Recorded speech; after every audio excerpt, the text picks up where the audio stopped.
Nous avons commencé à travailler ce sujet lorsque nous avons été interpellés par une mission locale sur des jeunes qui étaient en insertion et qui avaient du mal à se positionner sur le marché de l'emploi. Et nous avons commencé à réfléchir ensemble à l'idée de, plutôt que positionner ces jeunes sur le marché de l'emploi alors qu'ils n'avaient pas vraiment le profil idéal, et vous voyez de quoi je veux parler, pour pouvoir s'insérer, de leur permettre de créer eux-mêmes leur emploi. Et depuis maintenant plus de 10 ans, nous avons réussi là un exploit, puisque nous avons essaimé ce diplôme d'université à travers la France entière, et je vois des collègues aujourd'hui de l'Association nationale des groupements de créateurs qui nous accompagnent sur ce diplôme de création d'activité au niveau d'un DU. Et nous sommes en passe de réussir un deuxième exploit, c'est de faire inscrire ce diplôme au registre national des certifications professionnelles, c'est-à-dire de faire reconnaître le métier de créateur à travers un diplôme. Donc vous voyez où nous en sommes aujourd'hui sur l'idée de pouvoir créer son propre outil de travail. Et tout naturellement, en 2007, nous avons eu l'idée de passer d'un diplôme d'université à une licence professionnelle. Et là, ici, ça a été la même chose. Nous accueillons dans cette licence professionnelle des jeunes ou des moins jeunes, puisque nous avons de la formation continue, de la formation par apprentissage, de la formation initiale, qui ont une idée. Nous ne leur demandons pas d'avoir validé un parcours universitaire brillant, nous leur demandons d'avoir une idée. Pendant un an, notre objectif est de faire mûrir avec eux le projet, de les accompagner. Tout à l'heure, Arnaud a parlé de réseautage. Nous les aidons à créer leur réseau quand ils ne l'ont pas. Nous les aidons à réseauter. Je crois que pour créer une entreprise, là, le secret, c'est le réseautage. On ne la crée pas tout seul, quel que soit le niveau. Iman parlait de Bill Gates. Je n'ai pas l'honneur ou le plaisir de le connaître, mais je connais quelques jeunes créateurs qui ont réussi parce qu'ils avaient su autour d'eux s'entourer. Donc je crois que nous, notre idée, elle est là, d'accompagner les jeunes, de leur permettre de créer leur propre outil de travail et de leur permettre de le faire à un niveau Bac+3. Nos étudiants, quand ils sortent avec leur licence professionnelle, sont aptes à créer, et pour ceux qui ne créent pas tout de suite, pour des tas de raisons économiques ou autres, sont aptes à rentrer dans des entreprises et dans des secteurs d'intra-entrepreneuriat où ils sont formés pour pouvoir porter des projets en interne. Je m'appelle Paul Crusser, je suis actuellement en licence pro entrepreneuriat à l'université Paris-Est-Créteil. Donc dans un premier temps, mon associé et moi-même avons pour projet d'ouvrir une boulangerie française aux États-Unis. Mais voilà, il faut savoir qu'on a quand même déjà rencontré certaines contraintes au niveau de l'environnement, par exemple au niveau de la juridiction aux États-Unis. Il faut savoir que pour exporter un savoir-faire français comme celui-là, il y a beaucoup de contraintes, à commencer par l'obtention de la carte verte, donc chose qui nous permet de vivre et de travailler aux États-Unis. Mais voilà, grâce à notre entourage, à notre réseau, nous avons réussi à faire face à ces problèmes et nous avons bien sûr dépassé ce genre de choses. Dans un deuxième temps, pourquoi avoir choisi la licence pro entrepreneuriat à l'université ? Simplement, sachant qu'il y a déjà un grand nombre d'organisations qui proposent ce type de formation, simplement déjà par les cours qu'ils proposent, mais aussi par le suivi. En fait, il faut savoir qu'il y a environ 150 heures qui sont vraiment consacrées à l'élaboration de notre projet, de notre business plan. Et c'est vraiment important, je pense. Donc voilà, jusqu'à aujourd'hui, c'est vraiment une expérience extraordinaire et je vous la conseille vivement. Merci à tous. Je suis comme Paul en licence entrepreneuriat. Donc c'est une formation courte, Bac+3, une licence professionnelle.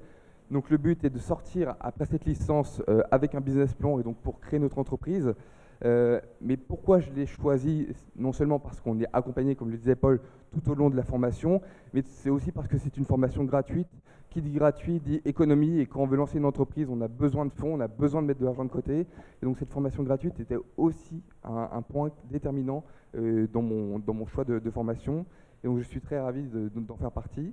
Quant à mon projet, je vais vous en parler brièvement. Je souhaite travailler dans l'artisanat de l'habillement haut de gamme, c'est-à-dire que je souhaite créer une maison française qui mise sur l'éthique, sur le développement durable et sur la responsabilité sociale et sociétale. Alors comment ça se passe? brièvement, encore une fois, sur les matières premières, j'aimerais travailler à partir de matières premières biologiques et qui sont produites au sein de coopératives socialement responsables. On fait attention au droit du travail et à l'environnement. Après, au niveau de la fabrication, je voudrais travailler en France, faire la confection française dans les ateliers de confection qui gardent ce savoir-faire artisanal et français. Et puis enfin, sur le service, je voudrais faire de la demi-mesure et aussi travailler sur la logistique avec de la réinsertion par le travail. Voilà pour mon projet. Je vous remercie. Nous venons de l'Université Paris-Est, Marne-la-Vallée, où nous sommes en Master 2 POPES et où, outre nos fonctions salariales, moi-même je travaille à la Ligue de l'enseignement, nous étudions l'économie-gestion dans le cadre de l'entreprise d'économie sociale et solidaire, donc le versant entrepreneuriat avec pour nous un objectif d'innovation sociale. Je passe la parole à Salma. Alors en 2012, l'année 2012 a été décrétée l'année de vieillissement actif par l'Union européenne. En effet, en 2050, la population sera composée, l'un tiers de la population sera composée de personnes âgées.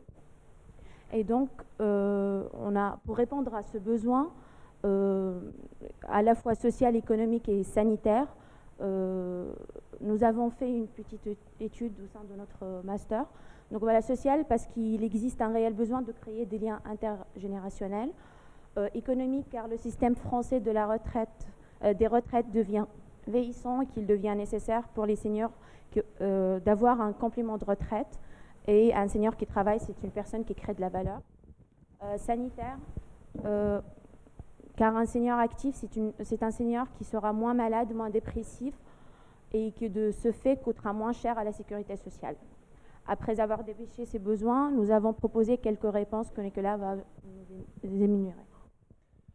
Très brièvement, au-delà du contrat d'avenir qui est d'actualité, pourquoi pas imaginer l'entreprise d'avenir intergénérationnelle qui associerait à sa tête directement et complètement un junior, permettez-moi l'expression, et un senior. Donc ça, c'est une première solution pour la création d'entreprise en termes d'innovation. Une deuxième, plus simplement déjà existante, mais à réinventer, la coopérative, ou peut-être, ça a été dit, l'association de seniors qui rentreraient dans un objectif de répondre à des marchés, à des offres à partir de leur expérience propre.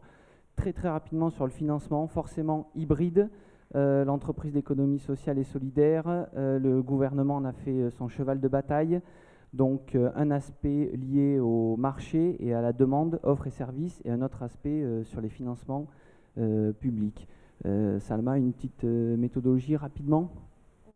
Donc, comme il n'existe pas de besoins homogènes, mais des besoins différents en fonction de la population étudiée, c'est pour cette raison que nous sommes passés par des profils types qui sont une femme cadre et un ouvrier de PTP.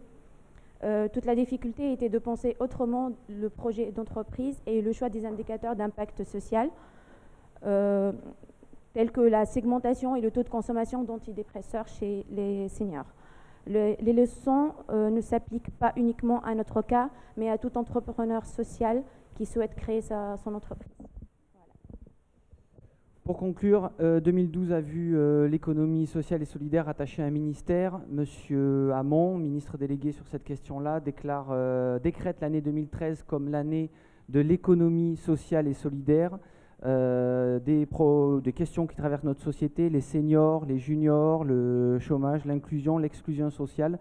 Donc pour nous, à notre avis, un entrepreneuriat qui doit se questionner sur ces problématiques sociales. Merci. Bonjour à tous, Julien Smodé, j'ai 20 ans.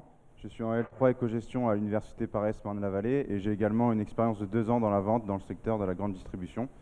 Cette année, j'ai eu une opportunité. 2 étudiants en master réseau à Jussieu m'ont contacté pour commercialiser leur savoir-faire et ça a abouti à la création d'une société anonyme simplifiée qui propose 2 services, la création de sites web mensualisés et la gestion de parc informatique. Tout ça pour vous dire, pour faire un témoignage bref et rapide, que pour créer son entreprise, il faut y croire et c'est une manière de vivre, c'est une manière de penser et je trouve que c'est un des moteurs de l'économie pour nous tous. Et c'est très important que des étudiants jeunes comme nous ayons des initiatives de ce type.